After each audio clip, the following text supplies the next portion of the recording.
अस्सलाम वालेकुम एवरीवन। जैसा कि आप सभी लोग जानते हैं कि मेरा नाम मुज़फ़्फ़र है और आज मैं मुखातिब हूँ अपने उन स्टूडेंट से जो कि आईसीएमए के ऑपरेशन लेवल में फंसे हुए हैं। तो देखें, आप लोग परेशान होने की ज़रूरत बिल्कुल भी नहीं है। पता है मुझे कि आपके पेपर्स आने वाले हैं और C4 से तैयारी करनी है, मगर कुछ एमसीक्यूज ऐसे हैं जो हमें समझ नहीं आ रहे और समझाने वाला भी कोई नहीं है। तो मैं आप लोगों के साथ खड़ा हुआ हूँ और आज हम सॉल्व करने वाले हैं अपना OL1 का बिजनेस इकोनॉमिक्स C4 के एमसीक्यूज। तो जो हमारी बुक है वो हमारी होने वाली है ये रेड वाली 2014 का एडिशन। आप लोग अपने पास इसको ओपन कर लीजिए। So without further wasting your time, let's get started.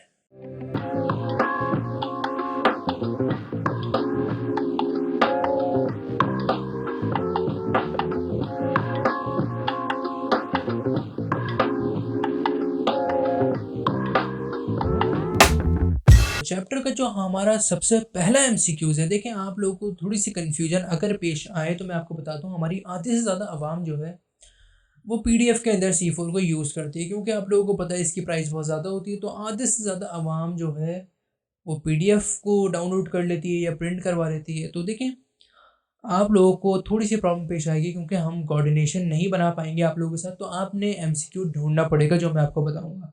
तो सबसे पहला एमसीक्यू ये है कि देखें, अच्छा देखिए, मेरी कोशिश ये होगी कि मैं जंप कट्स में वीडियो ये रिकॉर्ड करूँ। उसकी वजह ये है कि देखें, ये वीडियो बहुत लंबी हो जाएगी और आप लोगों को बोर नहीं करना मुझे भी, और मुझे इस वीडियो के ऊपर काफ़ी ज़्यादा मैं मेहनत करने वाला हूँ। तो मैं चाहता हूँ ये सब पूरी की पूरी देखें, ना कि ये आपको वीडियो बोर करे। तो जल्दी से सबसे पहले एमसीक्यू के ऊपर आ जाएं। तो सबसे पहला एमसीक्यू हमारे पास है, monitoring the principal agent problem is the responsibility of. Principal agent problem जो है वो किसकी रिस्पॉन्सिबिलिटी होती है, सबसे पहली बात ये जानने मेरी। प्रिंसिपल एजेंट प्रॉब्लम अगर आपने इससे पहले कभी सीखा है, नहीं सीखा तो मैं दोबारा समझा दूँ। प्रिंसिपल जो होता है वो शेयर होल्डर होता है और जो एजेंट होता है वो हमारा मैनेजर होता है। इन दोनों के बीच में कभी ना कभी किसी भी वजह से अगर कोई तसादुम हो जाता है, कोई कोलिजन आ जाता है, तो उसको रिसॉल्व कौन करता है। अच्छा देखिए, इस सवाल के ऊपर स्टार्टिंग में आगे लिखा हुआ है मॉनिटरिंग और पीछे सबसे एंड पे लिखा हुआ है रिस्पॉन्सिबिलिटी। इनको मॉनिटर करने की रिस्पॉन्सिबिलिटी किसकी होती है? वो होती है बोर्ड ऑफ डायरेक्टर की। देखिए ऑप्शन हमारे पास गिवन है। अच्छा, गवर्नमेंट क्यों नहीं हो सकता, शेयर होल्डर क्यों नहीं हो सकता, फाइनेंशियल रेगुलेटर क्यों नहीं होता? प्रिंसिपल एजेंट प्रॉब्लम के अंदर काम सिर्फ दो लोगों का होता है, एक होता है प्रिंसिपल का, एक होता है एजेंट का। प्रिंसिपल होते हैं शेयर होल्डर्स, एजेंट होते हैं हमारे पास मैनेजर। अब आप बोलेंगे सर यहाँ पे शेयर होल्डर्स भी तो आ रहा है, वो भी क्यों नहीं हो सकता? शेयर होल्डर जो होता है वो मालिक होता है, कंपनी का प्रिंसिपल होता है। मगर यहाँ पे काम, यहाँ बात क्या हो रही है, यहाँ मॉनिटर करने की बात हो रही है। अगर इन दोनों के बीच में, मतलब एजेंट और प्रिंसिपल के बीच में कोई कोलिजन या तसादुम हो जाए तो उसको रिसॉल्व कौन करता है, उस मसले को हल कौन करता है, उसकी बात की जा रही है। उसका मसले का हल कौन करता है? Board of director. अगले एमसीक्यू के ऊपर आते हैं जो कि हमारा है fill the gap. Fill the gap जो तीन एमसीक्यू, तीन डैशेस गिवन है हमारे पास, वो ये है, the three types of stakeholders in an organisation. तीन तरीके के कौन से स्टेक होल्डर्स होते हैं किसी भी ऑर्गेनाइजेशन के अंदर? वो ये होते हैं, इंटरनल, एक्सटर्नल एंड कनेक्टेड। तीन तरीके के होते हैं। अगर आपको नहीं पता ये कौन कौन से होते हैं, मैं तो आपको समझाता चलूँ। इंटरनल स्टेक होल्डर्स के अंदर हमारे पास आते हैं कंपनी के मैनेजमेंट और वो ओनर जो उसके असली मालिकान होते हैं।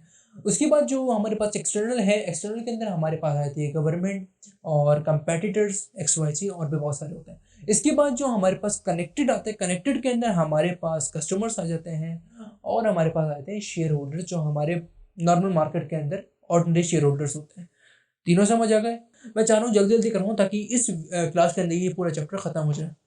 अगला हमारे पास जो है वो company directors are appointed by. अगर आप मुझे फर्स्ट ईयर से पढ़ते हुए आ रहे हैं तो आप लोग की जबान पर तो यही होगा कि बोर्ड ऑफ डायरेक्टर्स को अपॉइंट कौन करता है। ऑब्वियस सी बात है, यहाँ इनको सिर्फ शेयर होल्डर्स इलेक्ट करके लेकर आते हैं। और कब इलेक्ट करके लेकर आते हैं? जब उनकी एनुअल जनरल मीटिंग हो रही होती है, AGM के अंदर एक इलेक्शन किया जाता है जिसके अंदर वहाँ पर शेयर होल्डर डिसाइड करते हैं कि हमें अपना डायरेक्टर, अगला डायरेक्टर कौन, किसको लाना चाहिए। तो वहाँ पर इलेक्शन किए जाते हैं और share holders board of directors को इलेक्ट करके लेकर आते हैं। तो यहाँ पर यही पूछा जा रहा है, company directors are appointed by, obvious सी बात है, शेयर होल्डर्स। अगला एमसीक्यू जो है वो है हमारे पास, the problem associated with the separation of ownership from management and control of a company is referred to as. Means that की प्रॉब्लम एसोसिएटेड विद ओनरशिप, मतलब ओनरशिप को मैनेजमेंट से अलग किया जा रहा है। अभी मैंने आपको थोड़ी देर पहले बताया था, ओनर कौन होता है? प्रिंसिपल होता है। और मैनेजमेंट क्या होती है? मैनेजमेंट के अंदर एक मैनेजर होता है जिसको हम कहते हैं एजेंट। मैनेजर जो है वो ओनर को अलग कर रहा होता है मैनेजमेंट से। मींस दैट कि जो नॉर्मल ऑर्डिनरी शेयर होल्डर्स होते हैं, हम उनको इस चीज़ का राइट नहीं देते कि आप हमारी मैनेजमेंट में घुसकर कोई काम कर सकें। तो समझ आ गई होगी आपको कि मैं किस चीज़ के ऊपर बात करना चाह रहा हूँ यहाँ पर, कि मैं यहाँ पर प्रिंसिपल एजेंट प्रॉब्लम के ऊपर बात करना चाह रहा हूँ। तो समझ आ गया होगा कि separation of ownership of management से अलग किया जाता है ओनरशिप को, वो सिर्फ एक ही काम हो सकता है, वो प्रिंसिपल एजेंट प्रॉब्लम के अंदर ही किया जाता है। बाकी सारे ऑप्शंस जो हैं बिल्कुल अलग हैं। अगर आप लोग चाहते हैं कि मैं ये बाकी के 3 ऑप्शंस भी समझाऊं तो ये वीडियो बड़ी लंबी हो जाएगी, कमेंट में जाकर बता दीजिएगा मुझे। अगला जो एमसीक्यूज है वो है हमारे पास, managers have a duty to run their business in a way that best serves the business purpose. What is the responsibility called? Managers की क्या रिस्पांसिबिलिटी होती है किसी भी एक बिजनेस के लिए कि वो बिजनेस को सही से चला सके? तो वो सिर्फ एक ही होती है, वो होती है वफादारी की। अगर मैंने किसी अपने मैनेजर को रखा है तो वो मेरा वफादार है, वो मेरी अमानत में खयानत नहीं करेगा, इसका मतलब तभी तो मैंने एतबार के उसके ऊपर उसको रखा है। तो समझ रहे ना। और एतबार को और वफादारी को इंग्लिश में क्या कहते हैं? फ्यूडिशरी। फ्यूडिशरी ऑप्शन सबसे लास्ट में आपको नजर आ रहा है, फ्यूडिशरी रिस्पॉन्सिबिलिटीज। तो ये इसका करेक्ट आंसर है। इसके बाकी ऑप्शन अगर आपने समझे तो मुझे प्लीज एक बार नोट करा दीजिएगा, मैं अगले चैप्टर से सारे ऑप्शंस को रिपीट करवाऊंगा आपको। अगला एमसीक्यू हमारे पास है, अगर आप लोगों को नहीं मिल रहा तो मैं आपको बता दूं, ये ज़्यादातर स्टूडेंट्स को प्रॉब्लम हो रही थी, उनके पास नहीं था। 2012 वाली हम यूज़ कर रहे हैं और 14 वाली अगर आप यूज़ कर रहे हैं तो वेल एंड गुड, सही है, सेम है दोनों। अच्छा देखिए, इसके बाद हमारे पास है पेज नंबर 3 है हमारा, और क्वेश्चन नंबर जो है हमारा 6 है। वो है which one of the following is not a key stakeholders for a charity? कौन से इनमें से स्टेक होल्डर्स नहीं कहलाते चैरिटी के लिए? तो अब वो कौन से होते हैं? ऑप्शंस आपके सामने सारे लिखे हुए हैं। Employees and volunteers, number B हमारे पास है शेयर होल्डर्स, नंबर सी हमारे पास है डोनर्स, एंड नंबर डी हमारे पास है बेनिफिशियरीज। एक बार छोटी सी एक्सप्लेनेशन दे दूं, एम्प्लॉयज जो होते हैं, मैंने अभी आपको ऊपर पढ़ाया है कि एम्प्लॉयज होते हैं वो इंटरनल होते हैं, मीन्स दैट के इंटरनल स्टेक होल्डर्स कहलाते हैं। तो ये तो ऑब्वियस से बातें हमारे स्टेक होल्डर्स होते हैं। ये पूछना यहाँ पर कौन से स्टेक होल्डर्स नहीं है इन ऑप्शंस में से? शेयर होल्डर्स जो है वो हमारे कनेक्टेड होते हैं, वो हमारे सेकंड, ये भी हमारे शेयर स्टेक होल्डर्स होते हैं। उसके बाद हमारे पास सी जो है, इसका मुझे नहीं पता, अभी आपको समझ आ जाएगा। डी जो है ये हमारे स्टेक होल्डर्स होते हैं जो कि एक्सटर्नल्स होते हैं। इसको हम आसान लैंग्वेज में हम इसको कंपेटिटर्स भी कहते हैं। तो मीन्स डेट के जो डोनर्स होते हैं वो हमारे किसी भी किस्म के स्टेक होल्डर्स नहीं होते। तो मैंने आपको बता दिया इंटरनल, एक्सटर्नल और कनेक्टेड कौन कौन से होते हैं। तीनों आपके पास लिखे हुए आ रहे हैं। बाकी के 3 ऑप्शन जो है वो इंटरनल, कनेक्टेड और एक्सटर्नल है, और जो डोनर है वो हमारे पास स्टेक होल्डर नहीं होते हैं। पेज टर्न कर लें। अगला एमसीक्यू जो है हमारे पास पेज नंबर 4 के ऊपर, एमसीक्यू नंबर 7 हमारे पास है, the director of a business want to increase the profit by rising the price of their product. देखिए, एक डायरेक्टर चाह रहा है कि वो अपने बिजनेस की प्रॉफिट को बढ़ा दे। अब वो किन किन सूरतों में बढ़ा सकता है प्रॉफिट को? अब देखें, आप फॉर एग्जाम्पल आपकी एक कंपनी है, आप सोच रहे हैं कि यार मुझे अपने प्रॉफिट को बढ़ाना चाहिए, मैं किस तरह बढ़ाऊँ? आप कोई चीज़ बेचते हैं, आप बोलेंगे यार मैं ये चीज़ बेच रहा हूँ 20 रुपये की, अब मैं चाह रहा हूँ कि प्रॉफिट बढ़ जाए, तो मैं अपने प्रोडक्ट की प्राइस को बढ़ा दूंगा। अब देखिए, अब जब आप प्रोडक्ट की प्राइस को बढ़ाएंगे, सवाल किए जा रहा है, जब आप प्रोडक्ट की प्राइस को बढ़ाएंगे तो सबसे बड़ा चेंज किसके ऊपर आएगा? कौन सा ऐसा स्टेक होल्डर ग्रुप होगा जिसके ऊपर चेंज आएगा? ऑब्वियस सी बात है, जब एक बात बताएं, आप कोई चीज़ बना रहे हैं और आप आवाम काफ़ी ज़्यादा आपकी चीज़ परचेज करते हैं, लोगों को आप 20 रुपये की कोई चीज़ बना रहे हैं, अब उसी चीज़ को आपने 70 रुपये की या 80 रुपये की करते हो, सबसे ज़्यादा चीखें किसकी निकलेंगी? ऑब्वियस सी बात है, आपकी आम आवाम की निकलेगी जो आपके प्रोडक्ट्स को परचेज करते हैं और इस्तेमाल करते हैं। ऑप्शंस आपके सामने लिखे हुए आ रहे हैं, managers, employees, customers and government. Managers को आप सैलरी देते हैं तो उनका तो कोई फर्क नहीं पड़ने वाला, एम्प्लॉयज उनको आप सैलरी देते हैं उनको कोई फर्क नहीं पड़ने वाला, गवर्नमेंट को आप टैक्सेस पे करते हैं उनके ऊपर कोई फर्क नहीं पड़ने वाला। ऑब्वियस से बात है, फर्क पड़ेगा तो आपके कस्टमर्स को पड़ेगा, क्योंकि वो आपके प्रोडक्ट को इस्तेमाल कर रहे होते हैं। 20 रुपये की पहले आप बेच रहे थे, अब आप जब 80 रुपये की बेचेंगे तो ऑब्वियस सी बात है आपके कस्टमर्स चेंज हो जाएंगे। अब वो कस्टमर्स आपके स्टेक होल्डर्स कहलाते हैं। अब जब उन पे चेंज आएगा, उनकी चीखें निकल जाएंगी, यार जब पहले हम 20 रुपये की दे रहे हैं और अब हम 80 रुपये की क्यों लें? कुछ कस्टमर्स आपको इसी तरीके से छोड़ के भी चले जाएंगे प्रॉफिट के लालच में, और आपकी कंपनी वहीं की वहीं रह जाएगी। अगला एमसीक्यू हमारे पास है, MCQ number 8, which one of the following is the best definition for corporate governance? Corporate governance क्या होती है? सबसे पहले इस चीज़ को जानना है। कॉर्पोरेट गवर्नेंस वो होती है जो, देखिए कॉर्पोरेट गवर्नेंस वो होती है एक ऐसा डेकोरम का अगर आपने कभी नाम सुना है, इसका मुझे उर्दू में मतलब नहीं पता, मगर मैं आपको बता दूं कि डेकोरम एक ऐसा मतलब एक वो होता है ना, फॉर एग्जांपल कि एक फॉर्मल वे किसी चीज़ को चलाने का, किसी को कंट्रोल करने का।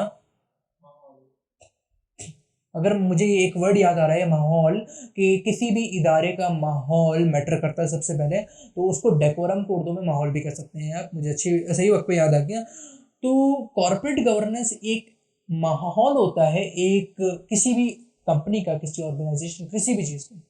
एक आपने सुना होगा कॉर्पोरेट ड्रेसिंग होती है, कॉर्पोरेट एनवायरनमेंट होता है, आपने सुना होगा यकीनन।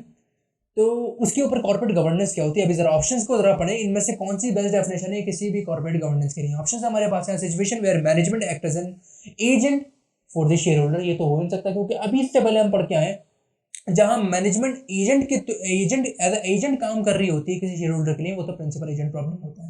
नंबर 2 पे हमारे पास है law of the countries that governs the companies with in it. यहाँ पर इसकी तो बात ही नहीं हो रही, किसी भी कंपनी के लिए गवर्न कर रही होती कंपनी विद इन इट, ऐसा नहीं हो सकता। यहाँ पर तो इंडस्ट्रियलाइजेशन की काम बात हो रही है। अगली जो है हमारे पास देखो the system by which organisation are directed and controlled, तो इसका ऑप्शन सी भी हो सकता है। मगर इसके बाद हमारे पास एक ऑप्शन है a market where small number of dominant firms control price and quantities, तो ये तो बिल्कुल हो ही नहीं सकता, ये तो बिल्कुल इकोनॉमीज ऑफ स्केल का पार्ट जा रहा है, इसको छोड़ते हैं। तो इसका करेक्ट आंसर जो है वो the system by which organisation are directed and controlled means that कि कॉर्पोरेट गवर्नेंस के अंदर उसकी बात की जाती है वो ऐसी ऑर्गेनाइजेशन जो कि कंट्रोल और डायरेक्टेड है किसी डेकोरम के अंदर, किसी एक प्रॉपर परफेक्ट डेकोरम के अंदर। तो ये इसकी छोटी सी एक्सप्लेनेशन थी। इसके बाद हमारे पास अगला एमसीक्यू है which of the following is not an example of a connected stakeholder. अभी आपको समझाया है और अगर आपको समझ आया तो ये आप खुद ही कर सकते हैं, बहुत बेसिक्स है। ऑप्शन आपको पढ़ के सुनाता हूँ। A supplier to the organisation, a competitor to the organisation, a shareholders in the organisation, a customer of the organisation. मतलब एक चीज को नोट कर लीजिएगा, यहाँ पर नॉट पूछा जा रहा है तो इनमें से कौन सा नहीं हो सकता स्टेक होल्डर किसी कनेक्टेड का, तो वो सिर्फ एक ही है कंपेटिटर। कंपेटिटर कनेक्टेड का पार्ट होता ही नहीं, जिस तरीके से मैंने भी आपको बताया कंपेटिटर जो होता है वो एक्सटर्नल का पार्ट होता है। समझ गए? आगे बढ़ते हैं। अब वो क्यों होता है वो अभी थोड़ी देर पहले मैं आपको समझा चुका हूँ, वीडियो को थोड़ा सा पीछे करें और जाकर एक बार सुन लें। अगला जो है हमारे पास which of the following is the best description for the term incorporation. अब ये इनकॉर्पोरेशन क्या होती है? बिजनेस को स्टार्ट करने को हम इनकॉर्पोरेशन कहते हैं। इनकॉर्पोरेशन के अंदर हमारे पास कुछ ऑप्शंस गिवन है, जरा देखते हैं इसके अंदर से इनकॉर्पोरेशन की बेस्ट डिस्क्रिप्शन क्या हो सकती है। एक वो the organisation became very large, एक ऐसी ऑर्गेनाइजेशन जो एक बहुत बड़ी हो जाए। सेकंड ऑप्शन है हमारे पास the organization switch for not profit objective for profit seeking objective.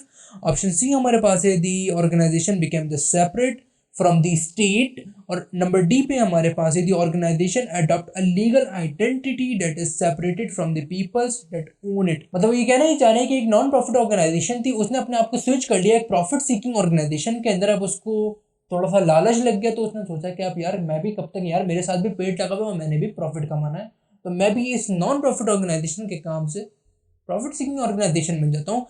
तो ये हो सकता है। इसके बाद जो है the organisation became a separate from the state. ये तो बिल्कुल ही नहीं हो सकता कि मतलब एक ऑर्गेनाइजेशन बिल्कुल स्टेट से ही अलग हो गई, मतलब कि वो ऑर्गेनाइजेशन स्टेट से अलग हो गई है तो प्राइवेट हो गई है।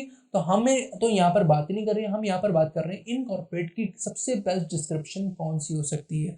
नंबर डी ऑप्शन जो था हमारे पास वो था the organisation adopted a legal entity that separate the people that own it.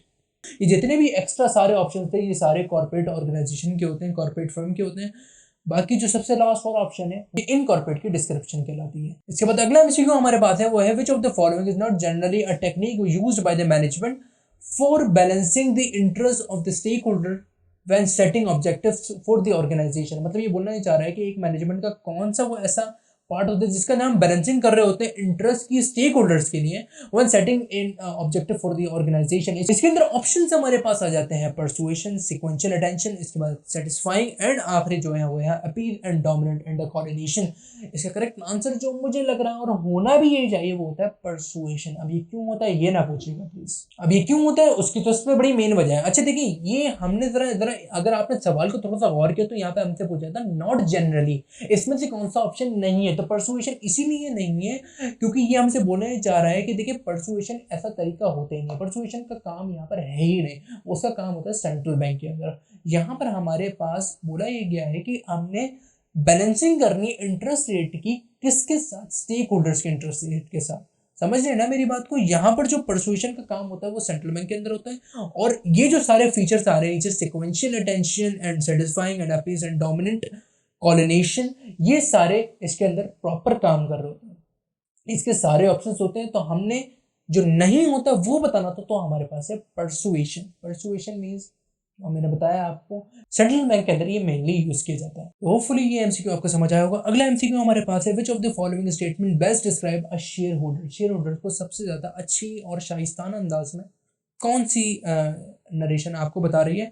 Option हमारे पास है एनी पर्सन और group with interest in what the organisation does. ये तो बिल्कुल ही पॉसिबल नहीं है। अगर आपकी इंग्लिश थोड़ी सी अच्छी है तो आपको वो समझ बहुत ही आसानी से आ जाएगा, क्योंकि टोटल काम ही इंग्लिश का है और मैं आपको समझाता बचा रहा हूँ। इसके बाद अगला ऑप्शन जो है, अ पर्सन और अ ग्रुप, कोई ऐसा आदमी या कोई ऐसा ग्रुप या group with the power that affect what organisation does, जो कि ऑर्गेनाइजेशन को चेंज कर सकते हैं। ऐसा कुछ भी नहीं होता इसके अंदर, ये भी नहीं हो सकता। एनी पर्सन और group who must consult before the organisation decide its objective, ऐसा बंदा या फिर कोई ग्रुप जो कि कंसल्ट करे, जो कि रब्ता करे ऑर्गेनाइजेशन से किसी भी डिसीजन को लेने से पहले या किसी भी ऑब्जेक्टिव को लेने से पहले, तो ऑर्गेनाइजेशन ये शेयर होल्डर की नरेशन नहीं हो सकती, क्योंकि शेयर होल्डर से तो काम ही नहीं होता मैनेजमेंट के अंदर, जिस तरीके से मैंने भी आपको बताया। इसके बाद जो आता है एनी पर्सन और group with an equity interest in the organisation, तो ये इसका करेक्ट आंसर हो सकता है। उसकी वजह क्या है? क्योंकि देखिए, एक शेयर होल्डर ने आपके बिजनेस के अंदर पैसा लगाया हुआ है और उसकी कुछ इक्विटी है, और वो आपके लिए, आपके पास क्यों है? इंटरेस्ट के लिए। आप उसको डिविडेंड प्रोवाइड करेंगे, उसने कोई मेहनत नहीं करनी है, आपकी मैनेजमेंट आकर कोई काम नहीं करना, उसने सिर्फ पैसा लगा दिया, अब उसको आप हर साल डिविडेंड पहुंचाना उसको करते हैं। समझ गए ना? बस इतनी सी एक्सप्लेनेशन थी। अगला एमसीक्यू जो है हमारे पास वो है, what is the principal difference between public and private company. इसके बाद जो इसके ऑप्शंस हमारे पास हैं वो ये है कि देखिए, अ private company is much smaller, ऐसा तो कहीं नहीं लिखा हुआ, क्योंकि प्राइवेट कंपनी इतनी बड़ी बड़ी भी होती हैं और छोटी छोटी भी होती हैं। इसके बाद जो अगला ऑप्शन है हमारे पास वो है, a public company is stated owned, ऐसा भी कहीं नहीं लिखा हुआ कि पब्लिक कंपनी जो होती है वो कोई प्राइवेट द्वारा खरीदा हुआ होता है, नहीं, ऐसा भी नहीं होता। उसके बाद तीसरा ऑप्शन मुझे कुछ दिलचस्प लग रहा है, शायद ही हो सके, जरा पढ़ के देखते हैं।